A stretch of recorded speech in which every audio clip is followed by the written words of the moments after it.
Hello viewers, কেমন আছেন সবাই? আশা করি সবাই অনেক ভালো আছেন নিশ্চয়ই। আজকে আমরা দেখবো যে 46তম বিসিএস এর প্রিলিমিনারি গণিত অংশের সমাধান। আমার কাছে 4 নাম্বার সেটের প্রশ্নটি আছে, আমরা এখান থেকে গণিত অংশের সমাধানটা দেখব। আমাদের প্রথম প্রশ্নটি হচ্ছে 31 নাম্বার। এই প্রশ্নে বলা ছিল যে নিচের কোন ভগ্নাংশটি 2/3 থেকে বড়। তো আমরা চেক করব অপশনগুলোতে যে কোন ভগ্নাংশটি 2/3 থেকে বড়। আমরা ফার্স্টে ক নাম্বার অপশনটি যদি নেই, ক নাম্বারে ছিল হচ্ছে 33/50 2/3। তাহলে 3 33 99 আর 50 দুগুণে হচ্ছে 100। এক্ষেত্রে 2/3 বড়, তাই এটা অ্যান্সার হবে না। এখন খ নাম্বারটা যদি দেখি, খ নাম্বার অপশনে ছিল কত? 8/11 2/3। তাহলে 3 8 24 আর 11 দুগুণে হচ্ছে 22। তাহলে এই ক্ষেত্রে দেখা যাচ্ছে যে 8/11 ভগ্নাংশটি 2/3 থেকে বড় এবং এইটাই হবে সঠিক অ্যান্সার। বাকি অপশন দুটো চেক করার দরকার নেই, চেক করলেও কোনো সমস্যা নেই। চেক করে দেখতে পারেন, যে দেখবেন যে চেক করলে যে এই দুইটা অপশন অবশ্যই 2/3 থেকে ছোট হবে। চেক করি তাহলে।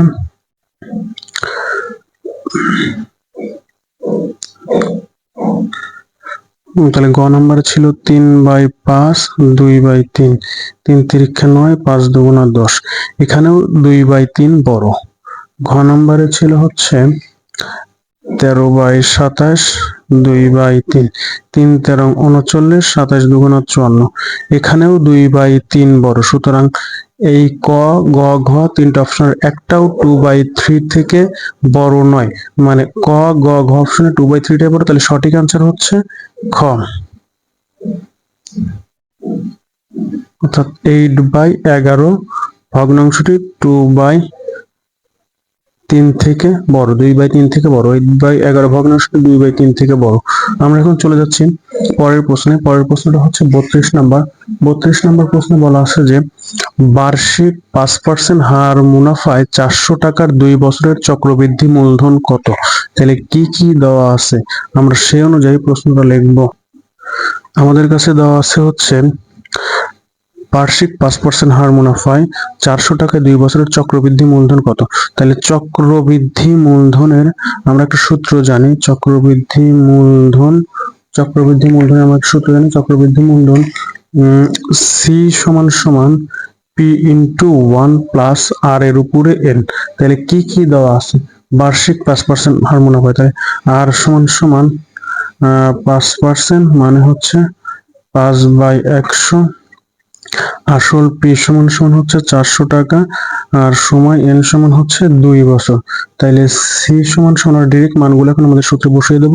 সি সমান পি এর মান হচ্ছে 400 1 প্লাস আর এর মান হচ্ছে 5/100 আর এন এর মান হচ্ছে 2। তাহলে 400 গুণন, এটা 1 হবে, বাংলা ইংলিশ মিক্সার হয়ে গেল। তাহলে 1 প্লাস 5 দিয়ে 100 কে কাটলে আমরা লিখতে পারি 5 20 100। তাহলে 1/20 হোল স্কয়ার। তাহলে সমান সমান 400 গুণন, তাহলে লসাগু হচ্ছে 20। তাহলে 20 প্লাস 1 স্কয়ার, 400 গুণন 21/20 উপর স্কয়ার, যেহেতু স্কয়ার তাইলে 400 গুণন 21 গুণন 21 নিচে হচ্ছে 20 গুণন 20। এই শূন্য এই শূন্য এই শূন্য এই শূন্য। তারপরে 4 গুণন 21 গুণন 21 নিচে হচ্ছে 2 দুগুণা 4, 4 4 কাটা। তাহলে আমাদের কাছে থাকলো 21 আর 21। তাহলে আমরা 21 আর 21 গুণন করব কিভাবে? 21 আর 21 গুণন করে দেখবো যেটা আসবে সেটাই আনসার। নিয়মটা হচ্ছে যে এই 1 আর এই 1 ফার্স্টে গুণন করবো। তাহলে 1 অক্ষে 1, তারপর আর গুণন করবো। এই 2 অক্ষে 2 আর এই 2 অক্ষে 2, তার মানে 2 অক্ষে 2 বিয়োগ 2 অক্ষে 2, তাহলে 2 দুগুণা কত? 4। আর তারপর এই 2 দুগুণা কত? 4। তাহলে আমাদের কাছে আসলো কত? 441। তাহলে 441। তাহলে এখানে কোথায় 441? কোন অপশনে? খ নাম্বার অপশন। তাহলে এখানে সঠিক হচ্ছে খ নাম্বার। বার্ষিক 5% হার মুনাফায় 400 টাকায় 2 বছরের চক্রবৃদ্ধি মূলধন হচ্ছে 441 টাকা। এখন আমরা 33 নম্বর প্রশ্নটি দেখব। 33 নম্বর প্রশ্নে বলা ছিল যে 100 থেকে বড় দুইটি পূর্ণ সংখ্যা যোগফল 300 হলে সংখ্যা দুটির অনুপাত কত? 100 থেকে বড় দুটা পূর্ণ সংখ্যার যোগফল যদি 300 হয় তাহলে সংখ্যা দুইটা অনুপাত কত? 33 নম্বরে আমরা দেখবো যে তাহলে 33 নম্বর প্রশ্ন ফার্স্ট তুলি আমরা এভাবে চেক করব যে ক নাম্বার অপশনে কি ছিল 1:9, তাহলে আমরা এটাকে লিখতে পারি যে x is to 9x মানে 9x আর কি। তাহলে যেহেতু এই দুইটা পূর্ণ সংখ্যা এদের যোগফল 300, তাহলে আমরা এটা লিখতে পারি যে x প্লাস 9x সমান সমান হচ্ছে 300, তার মানে 10x সমান সমান হচ্ছে 300। তাহলে অতএব x সমান সমান আমরা পাবো কত? যে 300 ভাগ হচ্ছে 10, তাহলে অতএব x সমান সমান আমরা এখান থেকে পাচ্ছি 30। তাহলে x সমান সমান 30 আর 9x সমান সমান 30 গুণন 9, তাহলে 3 নং কত? 27, 270। এই অপশনটা আমাদের সঠিক নয়। কেন সঠিক নয়? কারণ 100 থেকে বড় হতে হবে সংখ্যাটা, কিন্তু আমরা দেখতে পাচ্ছি যে একটি সংখ্যা 100 থেকে ছোট হয়ে গেছে, অর্থাৎ 30 100 থেকে ছোট, সুতরাং এই অপশনটা আমাদের সঠিক নয়। এখন আমরা খ নাম্বার চেক করব। খ নাম্বারে ছিল কত? 2:5, তাহলে আমরা লিখতে পারি যে 2x is to 5x, তাহলে 2x প্লাস 5x সমান সমান হচ্ছে 300, তাহলে 5 দিয়ে কত? 7, 7x সমান সমান 300, তাহলে x সমান সমান 300 ভাগ 7। এটাও সঠিক নয়, কারণ এখানে আমরা যদি 300 কে 7 দ্বারা ভাগ করি তাহলে আমরা ভগ্নাংশ কিছু পাবো। এখানে 300 কে 7 দ্বারা ভাগ করলে ভগ্নাংশ পাবো, তাই এই অপশনটাও সঠিক নয়। তাহলে এখন আমরা চেক করবো গ নাম্বার অপশন। গ নাম্বার অপশনে বলা ছিল যে 2:3। গ নাম্বার অপশনটা দেখুন, গ নাম্বার অপশনে বলা আছে কত? যে 2:3, তাহলে 2:3, তাহলে এখান থেকে লিখতে পারি যে 2x into 3x, তার মানে হচ্ছে 2x প্লাস 3x সমান সমান হচ্ছে 300, তার মানে হচ্ছে 5x সমান 300, অতএব x সমান সমান 300 ভাগ হচ্ছে 5, তার মানে হচ্ছে x এর মান হচ্ছে 60, 5 ছক 30, 5 দিয়ে কাটাকাটি করলে আমরা পাবো 60, 5 ছক 30, তাহলে 2x সমান সমান 2 into x এর মান হচ্ছে 60, তাহলে 60 দুগুণে কত? 120, আর 3x সমান সমান 3 into 60, 3 শূন্য শূন্য 3 ছকে 18, 180। তার মানে এই দুইটা সংখ্যায় 100 থেকে বড় এবং তাদের যোগফল হচ্ছে 300, তার মানে গ নাম্বার অপশনটাই সঠিক এবং এটি হবে অ্যান্সার। দেখুন তাহলে সঠিক হচ্ছে গ নাম্বার। বাকি ঘ নাম্বার যে অপশন আছে সেটা চেক করলেও দেখতে পারবেন যে একটা সংখ্যা 100 থেকে ছোট হবে, এজন্য ঘ নাম্বার আনসার হবে না। চেক করলে করতে পারেন, তারপরে চেক করে দিচ্ছি যে ঘ নাম্বার আসলে কি আসে। এখানে আমরা ঘ নাম্বার অপশনটা লিখবো। ঘ নাম্বারে ছিল কত? ঘ নাম্বারে ছিল 3:5, এই যে দেখতে পাবেন ঘ নাম্বারে ছিল হচ্ছে 3:5, তাহলে 3:5 মানে কত? 3x:5x, তার মানে কত? 3x যোগ 5x সমান সমান হচ্ছে 300, তার মানে 8x সমান 300, x সমান 300 ভাগ হচ্ছে 8। এখানেও ভাগ করলে ভগ্নাংশ কিছু আসবে, তাই এই অপশনটাও সঠিক নয়। তাহলে আমাদের সঠিক অ্যান্সার হচ্ছে গ নাম্বার অপশন, অর্থাৎ 2:3। এখন আমরা চলে যাব 34 নাম্বার প্রশ্নে। আমরা চলে যাব 34 নাম্বার প্রশ্নে। 34 নম্বর প্রশ্নে বলা ছিল যে x² - 7x + 12 less than or equal এর সমাধান সেট কত? তাহলে ফার্স্টে লিখি x² - 7x + 12 less than or equal, তাহলে x² - 3 × 12 4x - 3x + 12, এটা মিডল টার্ম আপনারা সবাই জানেন, সবাই পারেন আমি জানি। তাহলে x কমন নিলে x - 4 - 3 কমন নিলে x - 4 x - 3 less than or equal 0। এর মানে হচ্ছে যে এই অংশটুকুর মানে হচ্ছে যে মানে এই যে এইটা এই অংশটুকু হবে 0 থেকে ছোট অথবা 0 এর সমান। তাহলে আমরা জানি যে 0 থেকে ছোট বলতে কোনো ঋণাত্মক কোনো কিছু, 0 থেকে ছোট বলতে ঋণাত্মক কোনো কিছু। আর আমরা জানি যে প্লাস আর মাইনাস গুণন করলে সেটা ঋণাত্মক, অথবা মাইনাস আর প্লাস গুণন করলে সেটা ঋণাত্মক হয়। তাই আমরা দুইটা কন্ডিশনে চেক করবো যে কোন কন্ডিশনে আমাদের সঠিক অ্যান্সারটা আসে। তাহলে আমরা ফার্স্টে প্লাস আর মাইনাস, একটাকে প্লাস ধরবো, একটাকে মাইনাস ধরবো, তারপর একটাকে মাইনাস ধরবো, একটাকে প্লাস ধরবো। তাহলে প্রথম ক্ষেত্রে যদি x-4 এটাকে যদি আমরা পজিটিভ ধরি, তাহলে পজিটিভ মানে হচ্ছে এই জিনিসটা কি 0 থেকে বড় হবে, যেহেতু লেস দেন অর ইকুয়াল, এই জন্য এটা লিখবো x less than or equal 4। এটাকে পজিটিভ ধরবো আর এটাকে নেগেটিভ ধরবো, প্রথমটাকে প্লাস তারপরটাকে মাইনাস। প্রথম ক্ষেত্রে তাহলে x-3, এটাকে যেহেতু নেগেটিভ দেবো তাহলে এটা কি 0 থেকে ছোট হবে, তাহলে লেস দেন অর ইকুয়াল 0, তাহলে x less than or equal 3। তার মানে হচ্ছে আমরা জিনিসটা কিভাবে লিখতে পারি যে 4 থেকে x এর মান বড়। তাহলে এখানে সংজ্ঞাটা হচ্ছে এমন যে x টা 4 থেকে বড় কিন্তু 3 থেকে ছোট। এই সংজ্ঞাটা একটা আনডিফাইন্ড সংজ্ঞা, যেটা আমাদের সঠিক সংজ্ঞা বহন করে না। এটা কখনোই সম্ভব না যে একটা সংখ্যা একই সাথে 4 থেকে বড় হতে পারে আবার 3 থেকে ছোট হতে পারে, তাই এইটা আমাদের সঠিক নয়। তাইলে আমরা দ্বিতীয় ক্ষেত্রে চেক করব, এই পাশেই করি, দ্বিতীয় ক্ষেত্রে চেক করব যে একটাকে নেগেটিভ আর একটাকে পজিটিভ ধরবো। তাহলে উল্টা ধরবো, তাহলে x-4, এই পাশে চেক করি,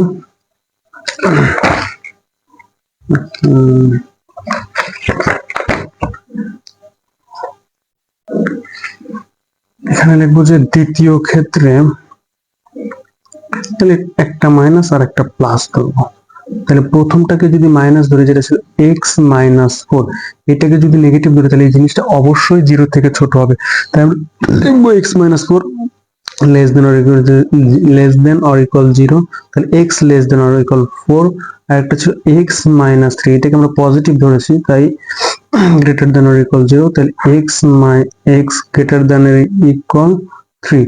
তার মানে এই জিনিসটাকে আমরা এভাবে লিখতে পারি যে 3 থেকে x বড় বা x টা 3 এর সমান, আবার 4 থেকে x ছোট বা 4 এর সমান।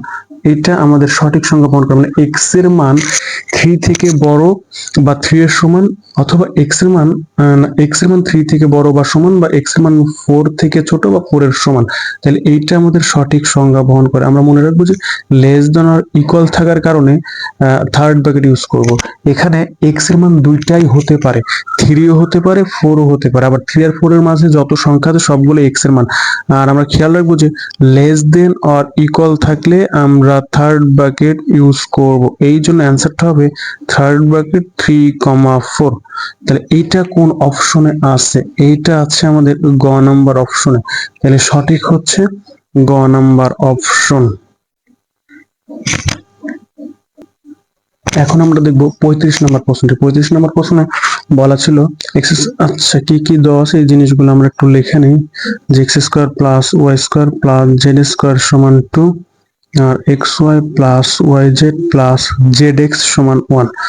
আমাদেরকে দেওয়া ছিল যে এই জিনিসটার মান কত, যে x plus 2y whole square plus y plus 2z whole square plus z plus 2x whole square. আমরা এখান থেকে ভেঙে লিখতে পারি যে স্কোয়ার প্লাস 2ab, তাহলে 2 দুগুণে কত 4x square plus 2ab plus b square মানে 4y স্কোয়ার। একইভাবে স্কোয়ার প্লাস 2 দুগুণে 4yz plus 4z square plus Z square plus 4zx plus 4x square. তাহলে আমরা এখান থেকে দেখতে পারি যে কি কি ডাবল আছে, তাহলে 4x স্কোয়ার, x স্কোয়ার আর 4x স্কোয়ার। তাহলে এখান থেকে বুঝতে পারবো 5x square plus 4y square y square, তার মানে হচ্ছে 5y square plus 4z square, একটা z square 5z square plus এই অংশ আর এই অংশ থেকে 4 কমন যায়, তাহলে 4 কমন নিলে xy plus yz plus zx লিখতে পারি। তাহলে এখান থেকে 5 কমন নিলে x square plus y square plus z square লিখতে পারি। আর এখান থেকে প্লাস 4 কমন নিলে এটার মান দেওয়া ছিল কত 1, তাহলে 4:1।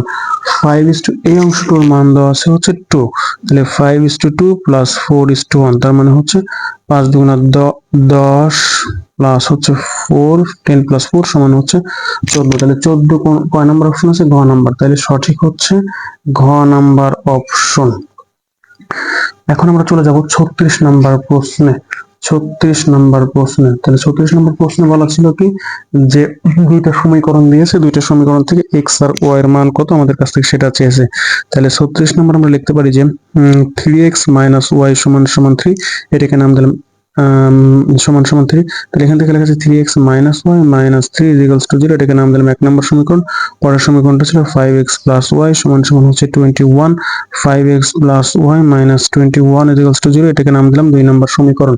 তাহলে দেখতে পাচ্ছি যে আমাদের x আর y এর মান চাইছে, তাহলে খুব সহজে বলছে 1 আর 2 যোগ করলে আমাদের y ক্যান্সেল হয়ে যাচ্ছে, যেখান থেকে আমরা 1 এর মান পেয়ে যাব। তাহলে তাই করি 1 যোগ 2, তাহলে 3x minus y minus 3 plus 5x plus y minus 21 is equals to 0।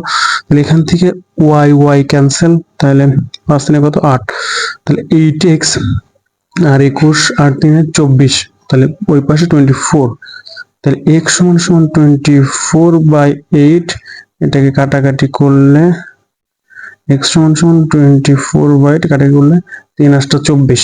এখন y এর মান কত? তাহলে এই x এর মান 1 নম্বর 2 নম্বর সমীকরণের ভিতর যে কোনো একটাতে বসাই দিলে আমরা y এর মান পেয়ে যাব। তাহলে আমরা 2 হতে পাই বা x এর মান 2 এ বসিয়ে পাই, x এর মান 2 এ বসিয়ে পাই, তার মানে হচ্ছে 5 × 3 প্লাস y মাইনাস 21 সমান 0, 3 5 15 মাইনাস 21 প্লাস y সমান 0। তাহলে 15 থেকে 21 বাদ দিলে 16 17 18 19 20 6, তাহলে y এর মান হচ্ছে 6, তার মানে হচ্ছে x, y সমান সমান হচ্ছে 3,6। তাহলে 3,6 আমাদের কোন অপশনে আছে? আমাদের 3,6 আছে ঘ নাম্বার অপশনে। তাহলে এই ক্ষেত্রে সঠিক হচ্ছে ঘ নাম্বার অপশন, সঠিক হচ্ছে ঘ নাম্বার অপশন। এখন আমরা চলে যাব 37 নাম্বার প্রশ্নে। 37 নাম্বার প্রশ্নে বলা ছিল যে এই জিনিসটা আমাদেরকে দেওয়া আছে, আমরা একটু সমাধান করে x এর মানটা বের করব। তাহলে 37 নাম্বার প্রশ্নে কি দেওয়া ছিল যে হাফ ইন্টু 2 এর উপরে x মাইনাস 3 প্লাস 1 সমান সমান 5 হলে x এর মান কত? একটু খেয়াল করুন যে হাফ কে লিখতে পারি 2 ইনভার্স 1 এর সাথে গুণন কত 2 এর উপরে x মাইনাস 3 সমান সমান 5 মাইনাস 1। তাহলে বেদ যদি একই হয় তাহলে পাওয়ার গুলো যোগ হবে, তাহলে x মাইনাস 3 প্লাস 1, কিন্তু মাইনাস থাকার কারণে প্লাস মাইনাসে মাইনাস 1, আর এই পাশে কত 4, তাহলে 2 এর উপরে x মাইনাস 4, আর এই পাশে লেখা আছে 4 কে লেখা আছে 2 স্কয়ার, তাহলে x মাইনাস 4 সমান সমান উভয় পাশ থেকে 2 দিয়ে ক্যান্সেল করে দিলাম, পাওয়ার গুলো ইকুয়াল করে দিলাম। যেহেতু বেস একই হলে সমান সমানের এই পাশে ওপাশে বেস একই হলে এবং তারা যদি একটাই থাকে তাহলে বেস গুলোকে ক্যান্সেল করে পাওয়ার গুলো ইকুয়াল লিখতে পারি। তাহলে x - 4 সমান সমান 2, অতএব x সমান সমান হচ্ছে 6। তাহলে x এর মান হচ্ছে 6, দেখব কোথায় x এর মান 6 আছে, কয় নম্বর অপশনে? ঘ নম্বর অপশনে। তাহলে 37 এর সঠিক অ্যানসার হচ্ছে ঘ। চলে যাব 38 নম্বর প্রশ্নে। 38 নম্বর প্রশ্নে বলা ছিল যে log √8 log base x সমান 3 into 1/3, log √8 for হচ্ছে x সমান সমান 3 into 1/3। তাহলে এটাকে আমরা লিখতে পারি যে 3 3 9 আর 1 10, তার মানে 10/3। তাইলে এই লাইনটাকে আমরা লিখতে পারি যে log √8 এর উপরে x 10/3, তার মানে হচ্ছে √8 এর পাওয়ার হচ্ছে 10/3 সমান সমান হচ্ছে x। এটা লগ এর সূত্র ছোটবেলার।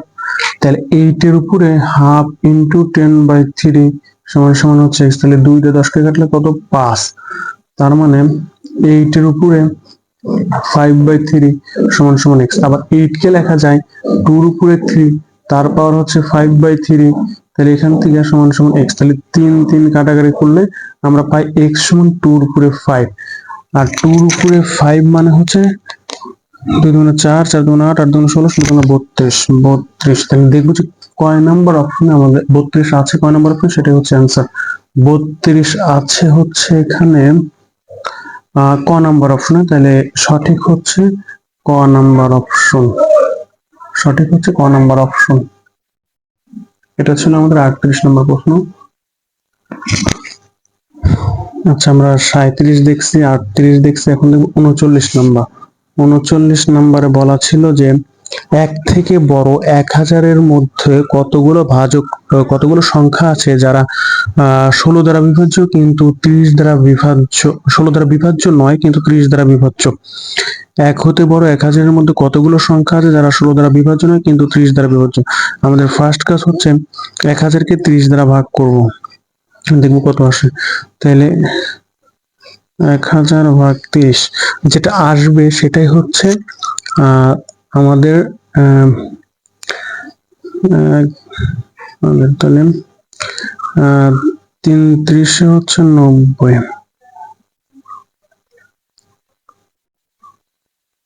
10, তাহলে আবার 33 কত 90, আমরা আবার পাই 10, তাহলে 33 সমস্ত, মানে 33 পয়েন্ট সামথিং আর কিছু আছে।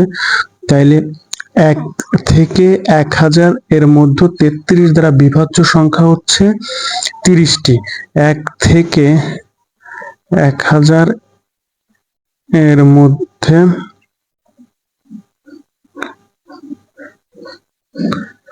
33 দ্বারা বিভাজ্য সংখ্যা আছে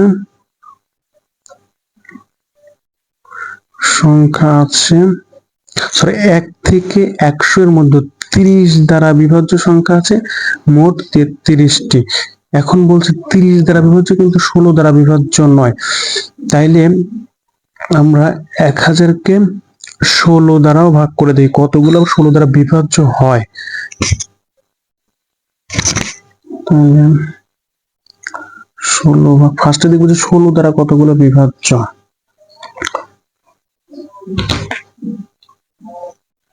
আচ্ছা, 16কে 6 দ্বারা গুণন করলে আমরা পাই 96, 7, 8, 9, 10, 4, 0। আচ্ছা, 16 দুগুণা 32, 3 × 48, তাহলে যাবে না, তাহলে 16 দুগুণা কত 32, তাহলে এখান থেকে বিয়োগ করলে আমরা পাবো হচ্ছে 8। তার মানে এখানেও 62 পয়েন্ট সামথিং কিছু।